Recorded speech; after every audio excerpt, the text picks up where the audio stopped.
ஈரோடு மாவட்டத்தின் கோபிச்செட்டிப்பாளையம் பகுதியில் அமைந்துள்ள புகழ்பெற்ற முருகன் கோவிலில் ஒன்றாக பச்சைமலை, பவளமலை, எங்கள் மலை நாடு என்ற வாசகத்திற்கு ஏற்ப இவ்விரு மலை முருகன் கோவில்களும் இப்பகுதியில் மக்களால் காலம் காலமாக கொண்டாடப்பட்டு வருகிறது.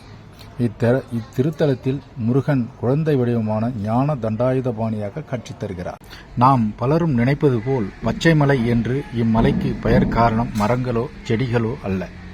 பழைய படங்களை புரட்டினால் பச்சை மலையில் அவ்வளவாக மரங்கள் இல்லாமல் பாறைகளும் கற்களும் இருப்பதையே காண முடியும். இங்கு பச்சை என்பது நீரை குறிக்கிறது. இங்குள்ள மூலவருக்கு நேர் கீழாக ஒரு நீரூற்று இருப்பதாக நம்பப்படுகிறது. இது சமீப காலத்தில் நிறுவனமும் ஆனது. ஒரு சுவையான நிகழ்ச்சியின் மூலம் அறியலாம். பச்சை மலைக்கு நீர் மலை அடிவாரத்தில் இருந்துதான் கொண்டு செல்லப்படும். அப்பொழுது ஏற்பட்ட வறட்சியினால் கிணறுகள் வற்றிவிட்டன. அப்பொழுது மலைக்கு மேலே ஆழ்குழாய் கிணறு அமைத்தல் பற்றி திட்டம் உருவானது. மலை அடிவாரத்தில் தண்ணீர் இல்லாத சமயத்தில் மலைக்கு மேலே தண்ணீர் இருக்க முடியாது என்பதால் மிகுந்த சந்தேகத்தோடுதான் ஆழ்குழாய் தோண்டப்பட்டது. அன்று சிறு ஆழத்திலேயே மிகவும் வேகமாகவும் உயரமாகவும் நீர் வெளியேறுவதை அருகில் இருந்தோர் இன்றும் பரவசத்தோடு நினைவு கூறுகின்றனர். இதனால் பச்சை மலையில் பயன்படுத்தும் நீர் அனைத்துமே நாம் தீர்த்தமாக கொள்ளலாம். திருக்கோயில் வரலாறு. முன்னொரு காலத்தில் தூர்வாச முனிவர் ஒரு முறை கொங்கு நாட்டிற்கு எழுந்தருளினார். குன்னத்தூர் அருகே வந்து சிவபூஜை செய்ய சரியான இடத்தை தேட முற்பட்டார்.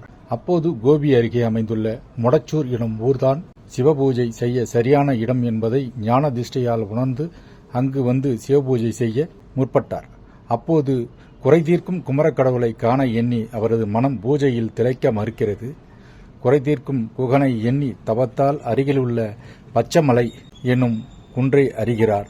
அங்கு அவருக்கு பால தண்டாயுதபாணியாக முருகன் காட்சியளிக்கிறார். அவரின் வேண்டுகோளை ஏற்று இறைவன் பச்சை மலையில் நிலையாக குடிகொள்ளுகிறான். தூர்வாசர் முருகனை மேற்கு நோக்கி பிரதிஷ்டை செய்கிறார்.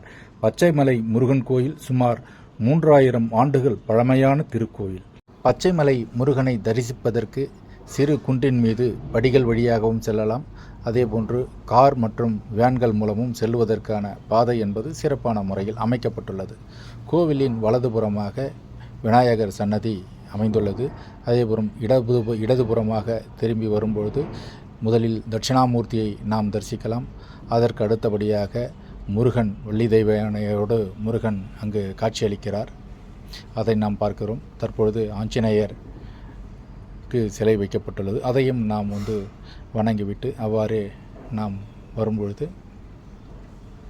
சிவபெருமானுக்கான தனி சன்னதி என்பது அமைக்கப்பட்டுள்ளது.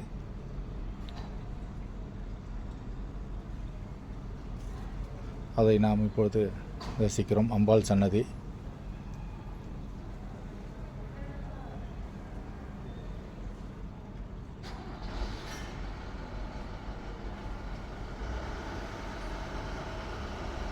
கோவிலில் சிற்பங்கள் என்பது சிறப்பான முறையில் அமைக்கப்பட்டுள்ளது.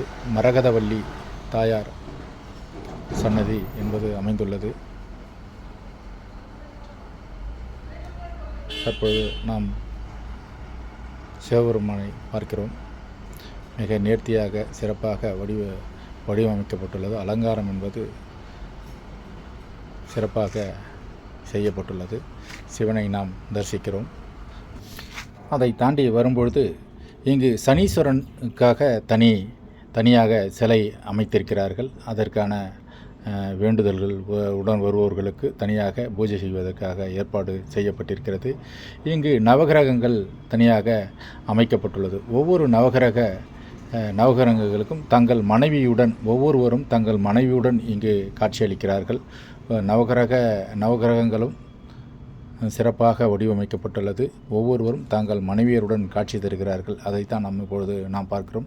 அதேபோன்று சூரிய தேவன் தங்களுடைய குதிரை ரதத்தோடு அவர் காட்சியளிக்கிறார். இப்பொழுது நாம் பார்ப்பது நடராஜர் சிவகாமி சுந்தரியுடன் காட்சி தருகிறார். பஞ்சலோக சிலையிலால் அமைக்கப்பட்ட சிவனை நாம் தரிசிக்கிறோம். மிக அற்புதமாக வடிவமைக்கப்பட்டுள்ளது.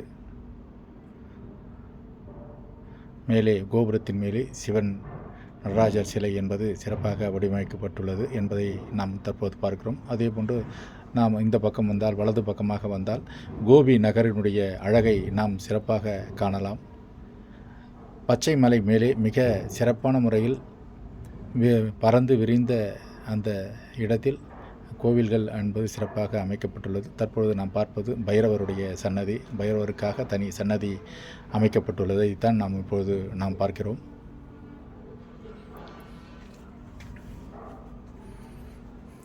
அதேபோன்று இத்தலத்தில் பெருமாளுக்கான தனியாக சன்னதியும் அமைக்கப்பட்டுள்ளது.